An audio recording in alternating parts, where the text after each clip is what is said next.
The mop handle cracked against concrete as Lucas Reed took down the fifth man in 50 seconds. Blood trickled from split knuckles. Sweat beaded on corporate marble floors. The Sterling Tower hallway reeked of cleaning chemicals and violence. CEO Bridget Cross stood frozen in her designer heels, watching her night janitor. A single father she'd barely noticed for months move like a trained killer. His daughter's blue bracelet caught the emergency lighting. "Stay strong," gleamed in a child's stitching. The federal badge tumbled from his torn uniform pocket, spinning across polished stone. Bridget's manicured fingers trembled against the elevator button. Her mouth opened. No sound came. The man who'd mopped her floors every night had just saved her life with cleaning supplies.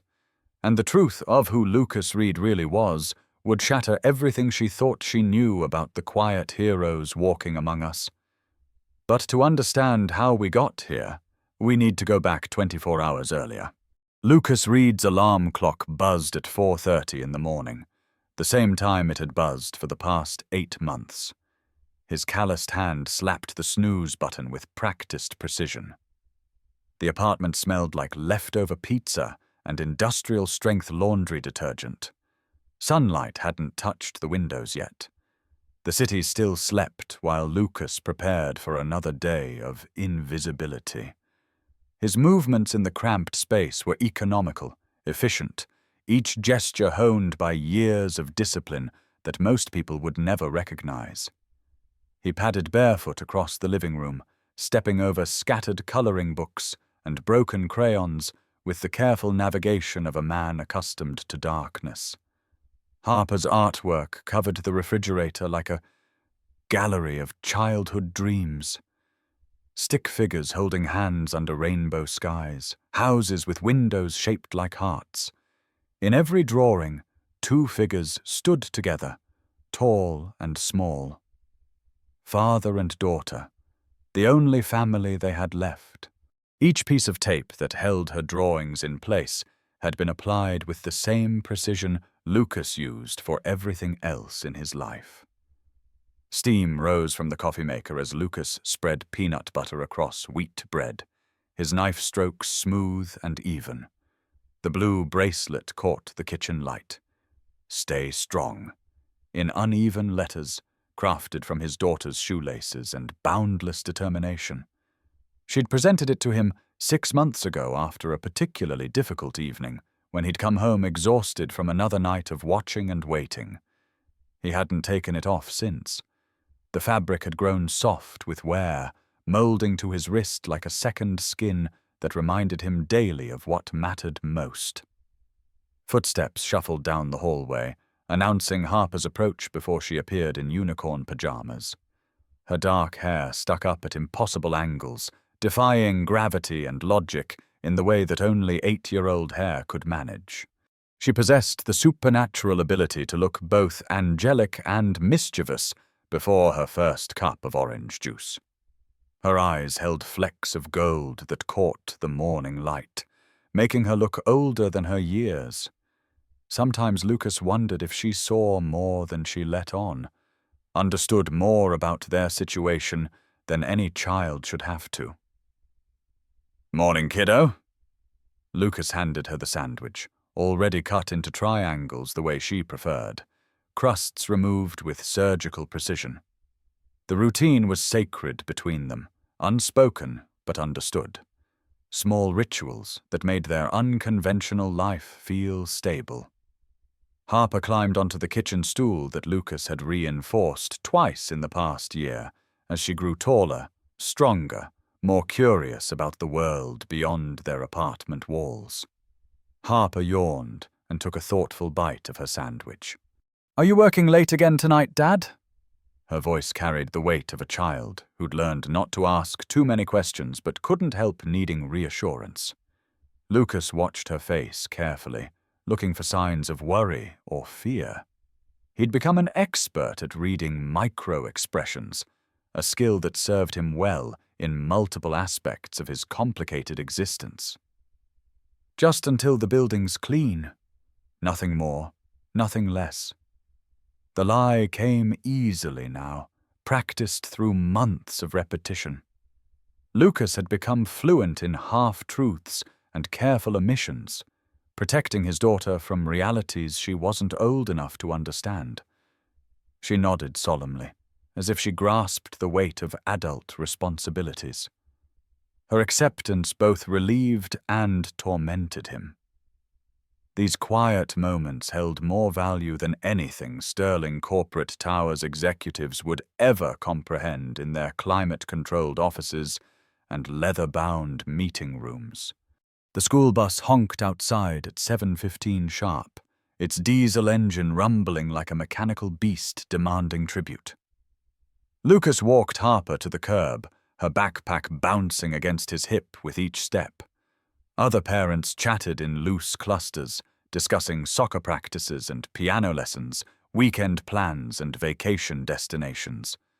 Lucas stood apart from their conversations, invisible in his thrift store jacket and worn work boots. He'd learned that invisibility could be a superpower when wielded correctly, allowing him to observe without being observed, to blend into backgrounds while gathering crucial information. "Dad?" Harper tugged his sleeve with small fingers that were already showing signs of her artistic nature, a smudge of purple marker on her thumb, traces of glitter under her nails from yesterday's craft project.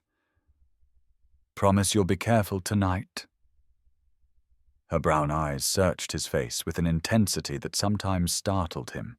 Children saw things adults missed, felt vibrations that experience had taught grown-ups to ignore. Her intuition worried him sometimes, made him wonder if his carefully constructed facade was as impenetrable as he believed. Lucas knelt to her level, adjusting the straps on her backpack and checking that her lunch money was secure in the side pocket. The morning air carried hints of autumn, leaves beginning their slow transformation from green to gold. "I promise, Harper. And you promise to ace that math test?" His hands lingered on her shoulders, memorizing this moment of normalcy before the day swept them both toward their separate responsibilities. "Deal." She hugged him tight, her arms barely reaching around his chest, smelling like strawberry shampoo and childhood innocence. The embrace lasted exactly 10 seconds, long enough to recharge his emotional batteries, short enough to avoid drawing attention from other parents who might wonder why the janitor seemed so devoted to his daughter's education. Harper pulled back and smiled, the expression transforming her face into something luminous. "Love you, Dad." The bus doors wheezed shut with hydraulic finality, taking his daughter toward another day of multiplication tables and spelling tests. Lucas watched until the yellow vehicle disappeared around the corner, its taillights blinking like electronic eyes. Only then did he allow his shoulders to relax, his guard to drop for exactly 30 seconds. 30 seconds of being just a father instead of the federal agent who'd spent 8 months perfecting the art of being overlooked and underestimated. Sterling Corporate Tower pierced the skyline like a chrome and glass monument to capitalism, its 47 floors housing everything from accounting firms to tech startups. Lucas badged in through the service entrance at 8 p.m. sharp, his worn identification card sliding through the reader with a familiar beep. Eddie Martinez, the security guard, barely looked up from his crossword puzzle. 3 months ago, Lucas had discovered that Eddie routinely fell asleep during midnight rounds. 2 weeks ago, he'd noticed the blind spot near the executive elevator bank. Last week, he'd identified 17 separate security vulnerabilities that would make federal prosecutors weep with prosecutorial joy. The janitor's closet smelled like pine sol and decades of accumulated grime, industrial mops hanging like punishment devices from metal hooks. Lucas pulled on his uniform shirt, the polyester fabric scratching against skin that had once worn Kevlar and tactical gear. The transformation was complete and disturbing. Federal Agent Lucas Reed disappeared into shadow, leaving behind only a tired single father who cleaned up other people's messes for $12 an hour. The badge hidden in his locker felt like a weight he carried even when it wasn't physically present. His cart squeaked down the 32nd floor hallway, wheels wobbling slightly from months of faithful service. Fluorescent lights hummed overhead like electronic insects trapped in glass coffins, casting everything in harsh white relief. The executive offices stood empty and pristine, their occupants long gone to suburban mansions and country club dinners. Lucas had memorized their schedules with methodical precision: who stayed late, who arrived early, who had affairs with their assistants, and who embezzled money through carefully constructed shell companies. CEO Bridget Cross maintained a predictable pattern that had taken Lucas 6 weeks to decode completely. She stayed late on Wednesdays, usually until 10 p.m., reviewing quarterly reports and conducting video conferences with overseas partners. Her office occupied the northeast corner of the building, floor-to-ceiling windows offering panoramic views of the city she helped shape through financial manipulation and corporate maneuvering. Tonight was Wednesday. Tonight, everything Lucas had worked toward would either succeed spectacularly or fail catastrophically. The first sign of trouble appeared at 9:47 p.m., like a discordant note in a familiar symphony. Lucas was emptying wastebaskets in the accounting department when unfamiliar voices echoed from the stairwell, voices that shouldn't exist at this hour in a building that should be empty except for security and cleaning staff. He pressed his ear against the cold metal door, listening to fragments of conversation that made his federal training scream warnings. Professional criminals discussing timing and targets, escape routes and contingency plans. "Executive floor cleared at 10:15. A voice whispered, with the precision of military communications.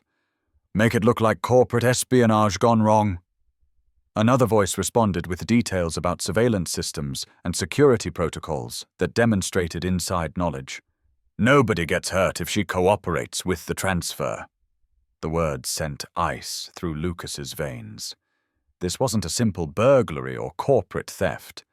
This was a kidnapping operation disguised as business as usual. Lucas felt the familiar tingle along his spine, the same sensation that had kept him alive through 6 years of federal investigations into organized crime and corporate corruption. His hand moved instinctively to his hip, reaching for a service weapon that wasn't there, hadn't been there for 8 months of deep cover work. Instead, his fingers found the mop handle, its worn grip suddenly feeling substantial and reassuring. Industrial cleaning equipment would have to substitute for tactical gear. Improvisation had always been one of his strongest skills. He opened the stairwell door a precise 2 inches, peering through the gap with trained observation skills. 5 men in expensive suits climbed toward the executive level, their movements coordinated and professional. Designer shoes made no sound on concrete steps, despite their obvious weight and bulk. Their posture spoke of military training, careful preparation, successful completion of similar operations. This wasn't amateur hour. This was a surgical strike planned by professionals who understood building security, executive schedules, and the precise timing required for corporate kidnapping. Lucas abandoned his cart and headed for the service elevator, his mind racing through tactical assessments and probability calculations. No backup existed. His handler believed he was conducting routine surveillance and evidence gathering.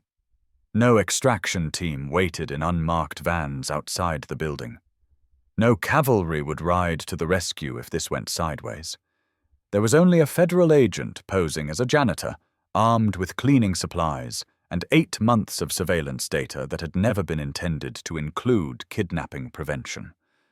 The executive floor felt different at night, shadows stretching across marble floors like fingers reaching for corporate secrets. Ambient city light filtered through floor-to-ceiling windows, creating geometric patterns that shifted with passing clouds. Lucas moved through the semi-darkness with practiced stealth, every sense hyper-alert to sounds and movements that didn't belong. The blue bracelet pressed against his wrist, a tangible reminder of Harper sleeping safely in their apartment, probably dreaming of unicorns and tomorrow's spelling test. Bridget Cross sat in her corner office, silhouetted against floor-to-ceiling windows that offered a commanding view of the city's financial district. She spoke animatedly into her phone while reviewing quarterly projections, completely unaware that 5 armed professionals were currently disabling security cameras 3 floors below her position.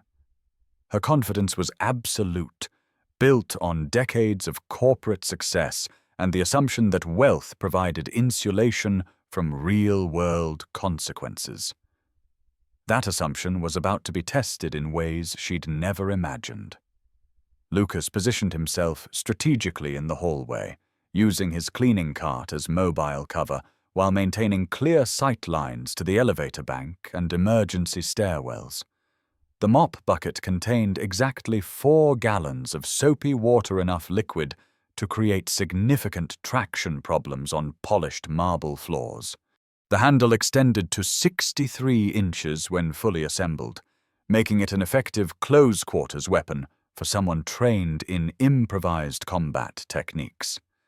Industrial-strength floor wax would create temporary but highly effective adhesive when applied to expensive leather shoes.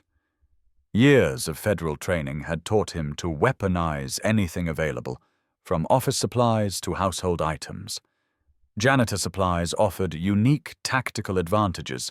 Nobody suspected cleaning equipment of being dangerous, and most criminals were psychologically unprepared to defend against attacks involving mops and floor cleaner.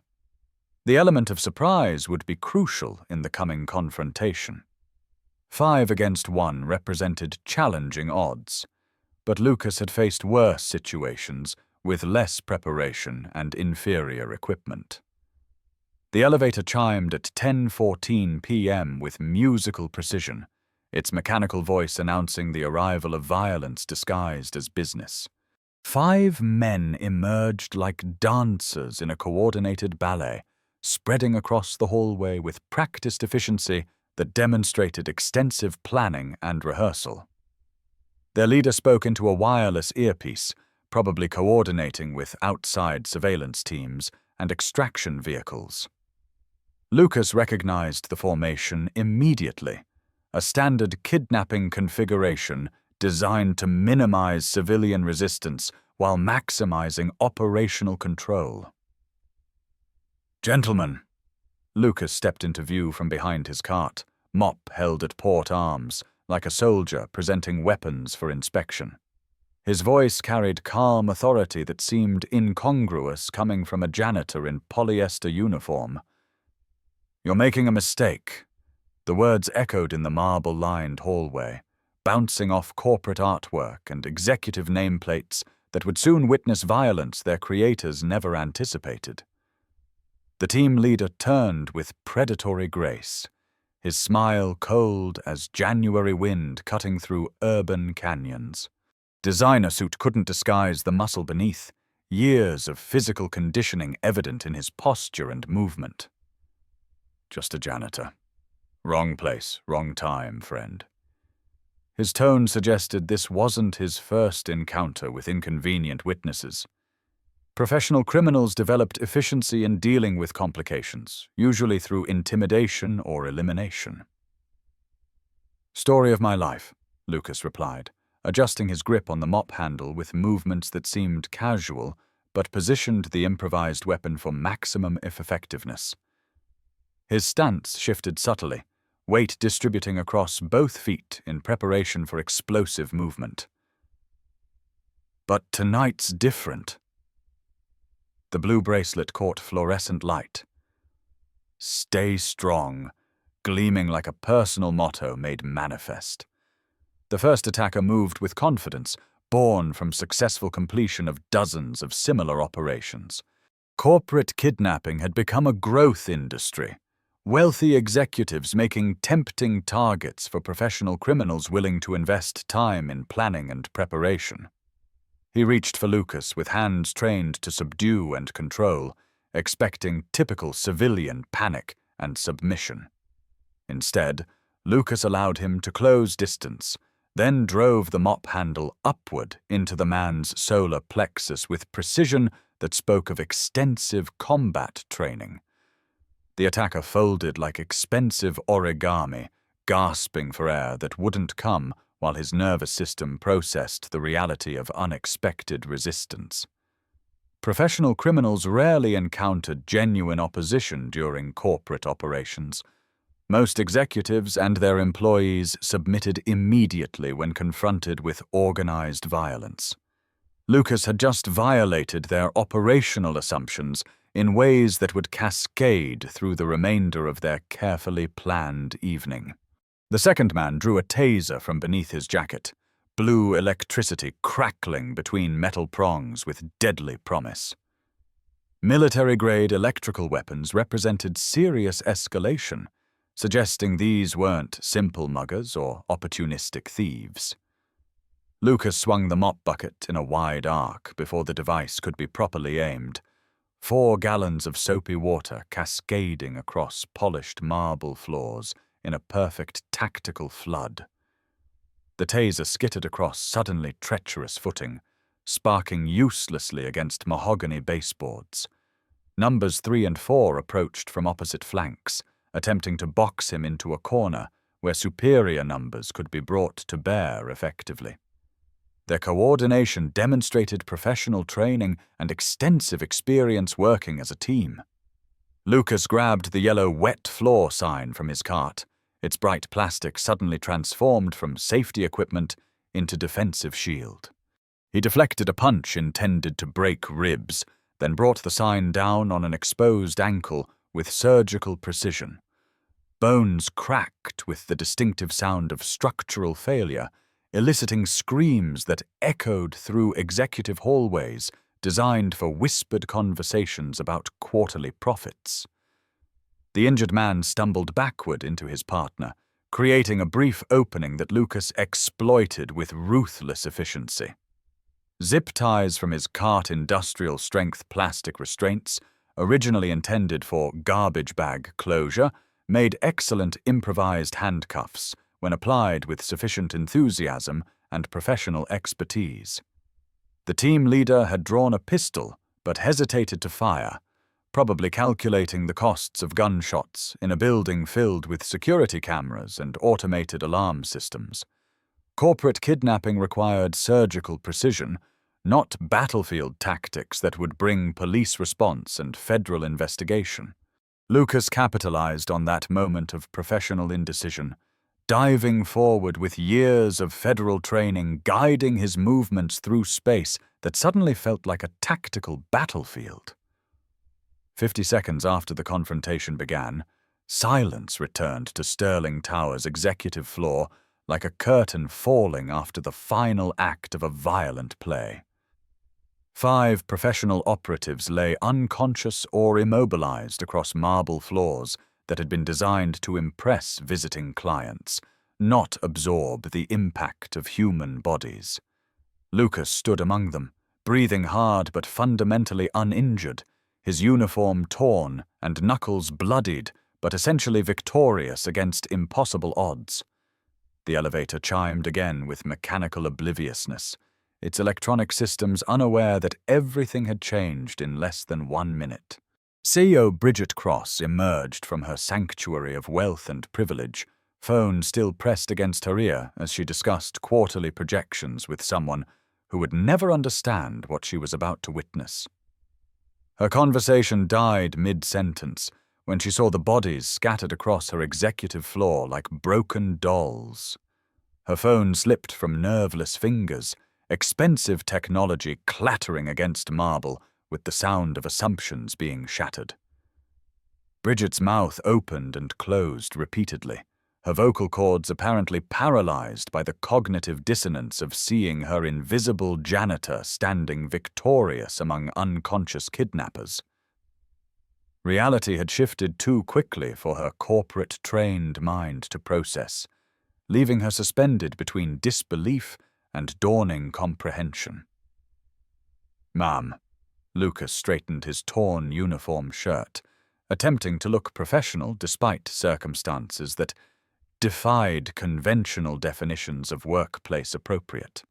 Blood from his split knuckles had spattered across his polyester shirt, adding abstract patterns to industrial grey fabric. "I strongly suggest you call 911 immediately." His voice remained calm, controlled, professional, the tone of someone accustomed to violence and its aftermath. Bridget's eyes moved systematically from the unconscious attackers to Lucas's bloodied knuckles, to the federal badge that had tumbled from his torn pocket during the brief but intense confrontation.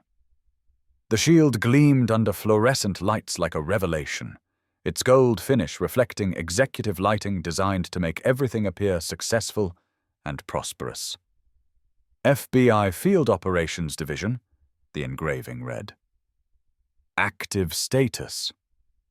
Suddenly, 8 months of casual interactions with her night janitor required complete reinterpretation. "You're not—"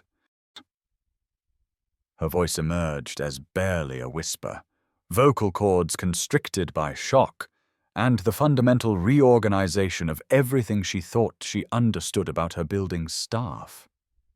"You're not really a janitor." The words carried the weight of someone whose entire world view was crumbling in real time, assumptions about social hierarchy and workplace invisibility dissolving like sugar in water. "Federal Agent Lucas Reed, ma'am," he replied, kneeling to retrieve his badge while wincing as torn fabric pulled against bruised ribs.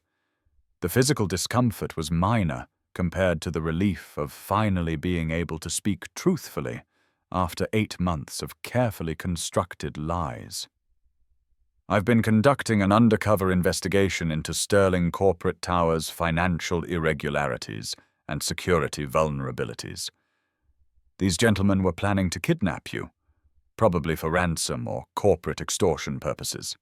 Bridget slumped against the elevator wall, her designer suit wrinkled and her perfect composure shattered like her preconceptions about the people she employed. Wealth had insulated her from reality for so long that witnessing actual violence felt surreal, like a movie playing in someone else's life. 8 months? She repeated numbly. "You've been watching us for 8 months, documenting our crimes while cleaning our floors. Observing, documenting, protecting when necessary," Lucas corrected, securing the unconscious attackers with additional zip ties while his body processed adrenaline and evaluated potential threats. Professional habits died hard. Even with immediate danger neutralized, he continued scanning for additional risks. "Your cost-cutting measures eliminated night security patrols, reduced camera coverage by 40%, created vulnerabilities that made tonight's operation possible." Sirens wailed in the distance, growing louder with each passing second as emergency responders navigated through city traffic toward Sterling Tower. Lucas stood slowly, his body protesting the evening's activities with aches and pains that would worsen over the next few hours. The blue bracelet had partially torn during the fight, Harper's careful stitching coming undone under the stress of combat.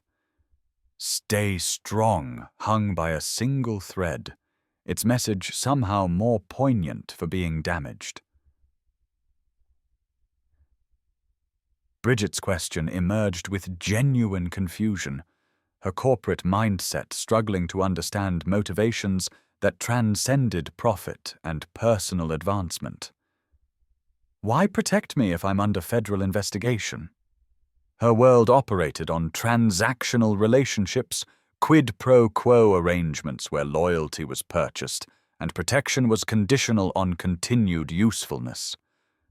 Lucas looked at her carefully, seeing past expensive clothes and corporate armor to the frightened human being underneath. Wealth couldn't protect against violence, privilege offered no shield against criminal intent, and power meant nothing when faced with people willing to use physical force. Because everyone deserves protection, ma'am. Even people who make mistakes deserve to go home safely to their families. Federal agents flooded Sterling Tower 12 minutes later, followed by paramedics, crime scene technicians, and enough supervisory personnel to staff a small military operation. Lucas found himself transitioning from undercover operative back to his official identity, badge visible and authority restored after months of careful concealment. The shift felt strange, like emerging from deep water into bright sunlight that made everything appear different. Agent Sarah Morrison, his handler for the past 2 years, arrived with the second wave of federal reinforcements. She surveyed the hallway with professional appreciation, noting the creative use of janitorial supplies and the precision with which 5 armed operatives had been neutralized. Her expression mixed pride with exasperation. Lucas had exceeded operational parameters while achieving mission objectives in spectacularly dramatic fashion. Outstanding work, Reed. Though next time, perhaps consider calling for backup before taking on an entire kidnapping crew single-handed. Couldn't risk compromising the investigation, Lucas replied, rolling his shoulders as the muscles began complaining about the evening's unscheduled workout. Besides, Harper's expecting her bedtime story. I don't disappoint my daughter.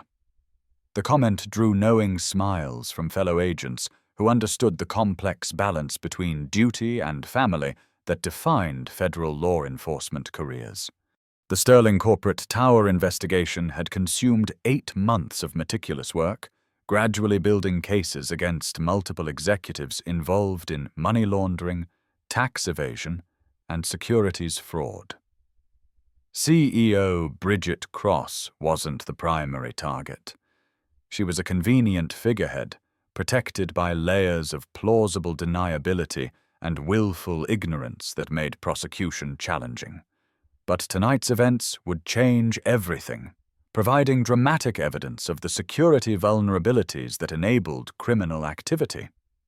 The 5 attackers were professionals from a rival corporation attempting hostile acquisition through criminal means rather than legitimate business practices. Their employer had invested months in planning the kidnapping, intending to force Bridget's cooperation in transferring company assets and intellectual property. What they hadn't anticipated was encountering a federal agent disguised as maintenance staff, someone trained to recognize and respond to exactly this type of criminal operation. Lucas watched through one-way glass as FBI interrogators systematically dismantled the attackers' operational security, extracting confessions and identifying co-conspirators with methodical precision. The team leader's confidence had evaporated completely upon realizing he'd been defeated by a janitor armed with cleaning supplies and federal training. His testimony would provide evidence for prosecuting an entire network of corporate criminals.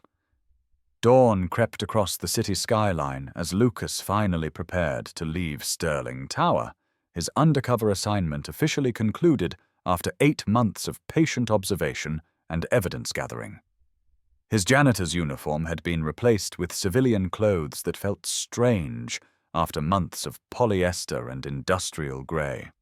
The transformation back to his real identity would take time, psychological adjustment as much as physical wardrobe change.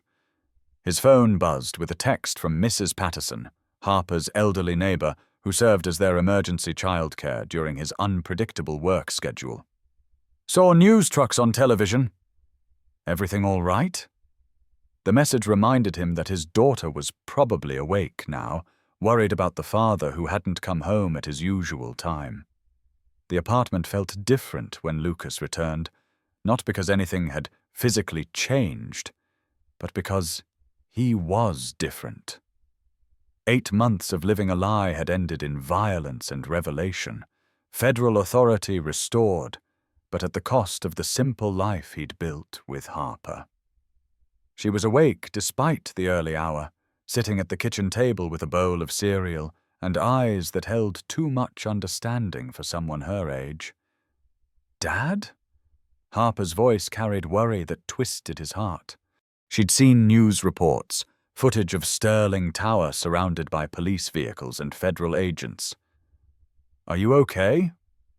Really okay?" Children possessed radar for adult deception, intuitive understanding that often penetrated carefully constructed reassurances. Lucas knelt beside her chair, his body protesting after the night's activities, but his spirit lifting at being home with his daughter. "I'm fine, kiddo. Better than fine. The bad guys are caught, the good guys are safe, and Daddy gets to tell you the truth now." The words felt strange after months of careful lies and diplomatic omissions. Harper studied his face with intensity that reminded him she was growing up, becoming more perceptive with each passing month. Her small fingers traced the torn bracelet on his wrist, touching the loose threads where "Stay Strong" had partially come apart during combat. "Your bracelet got hurt," she observed with the matter-of-fact tone children used for profound statements. "Yeah, it did. But it did its job perfectly. Kept me strong when I needed strength most." Lucas watched his daughter process this information, her 8-year-old mind working through concepts that adults often struggled to understand. The bracelet had been more than decoration or sentiment. It had been a tangible connection to home, family, and the reasons why his work mattered. Harper slipped off her chair and disappeared into her bedroom, returning moments later with her craft supplies, colored thread, needles, and the determined expression she wore when tackling important projects. "I'll fix it. Make it even stronger than before." Her fingers worked with careful precision, adding golden thread to reinforce the blue fabric that had carried her father through months of dangerous work. Lucas watched his daughter work, marveling at her skill and dedication as she repaired something that meant everything to both of them.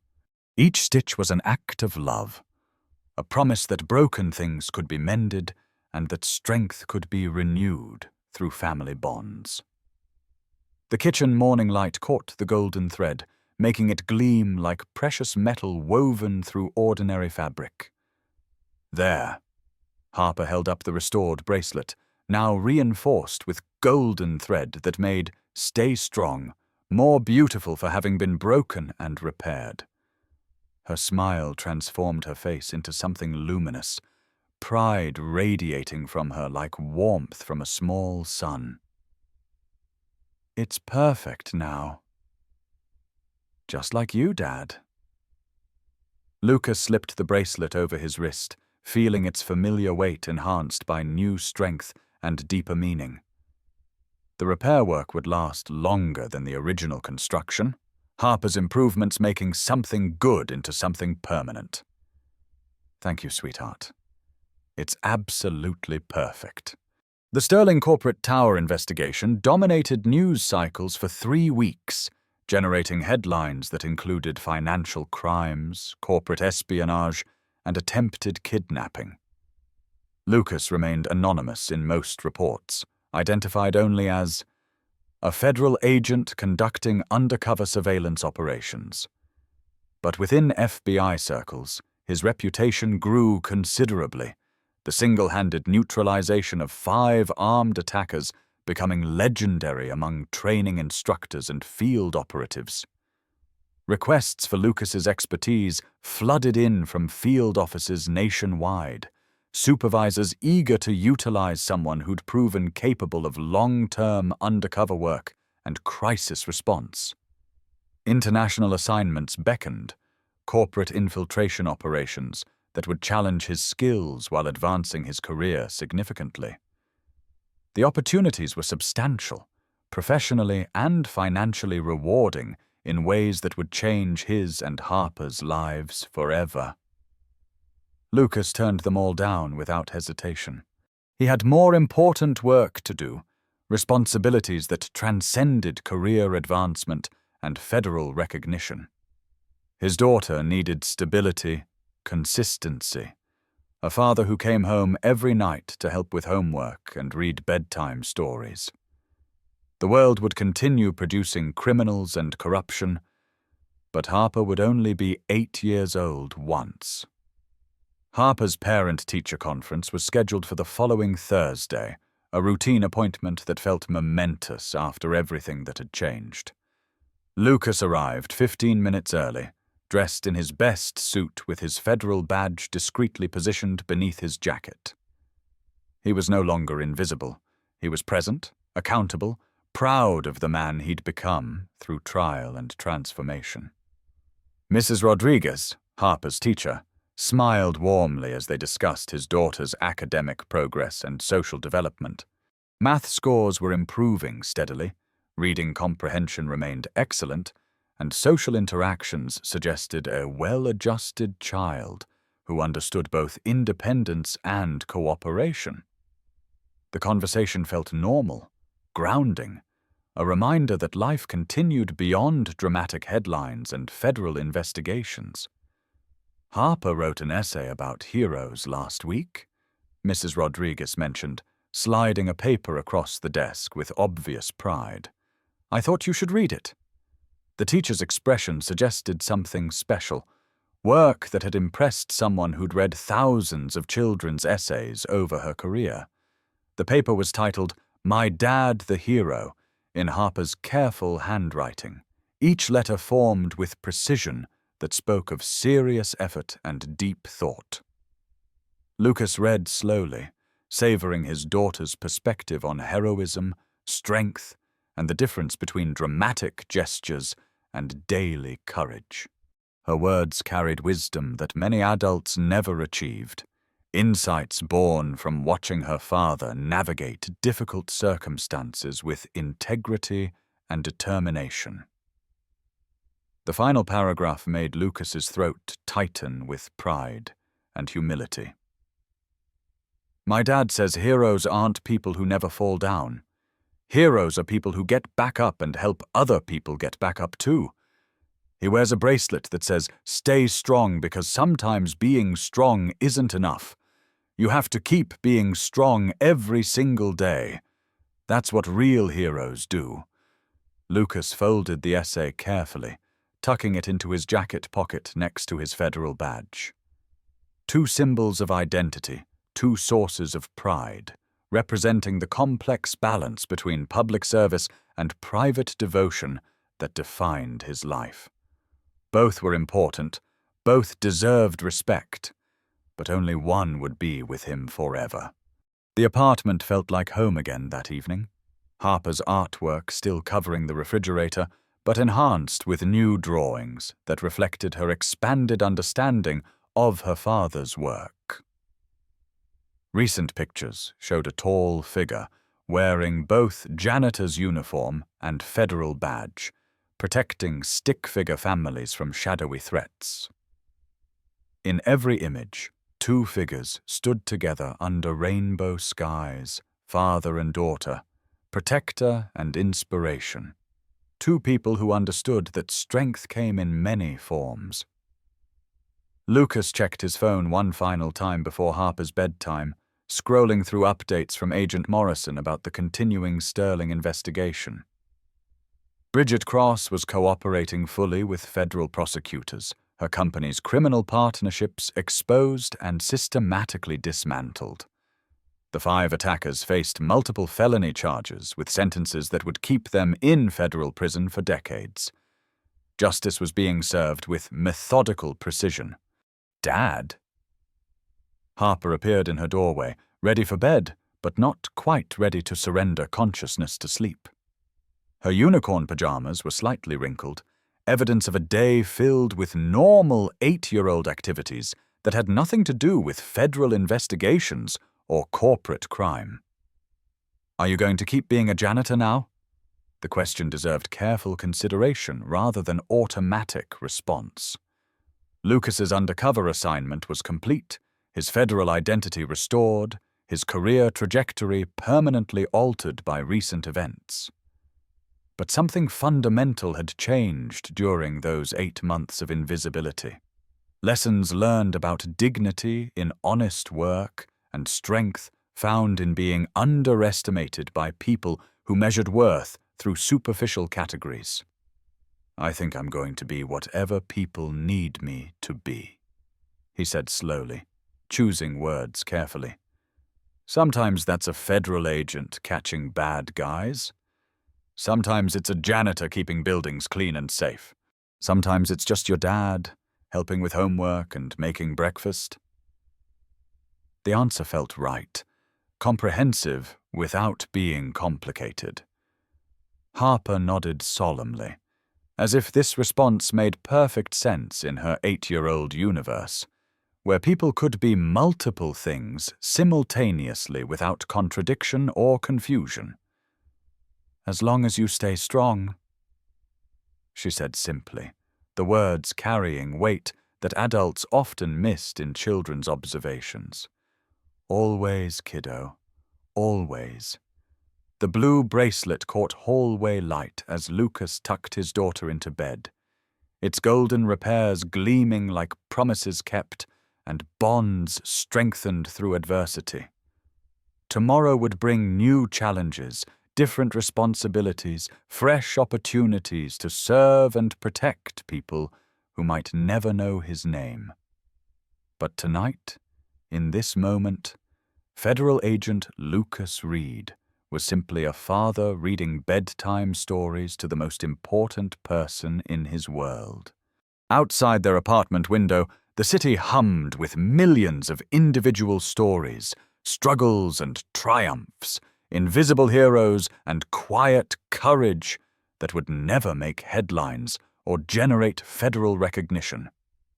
Somewhere in that vast urban landscape, other parents were fighting their own battles, protecting their own families, staying strong despite odds that seemed insurmountable. Lucas smiled as Harper's breathing deepened into sleep, her small hand clutching the stuffed unicorn that had accompanied her through countless bedtime stories. The world was full of heroes who would never receive medals or media attention, whose badges were sewn from shoelaces and love, whose greatest victories happened in moments no one else would ever witness or understand. And that was exactly as it should be.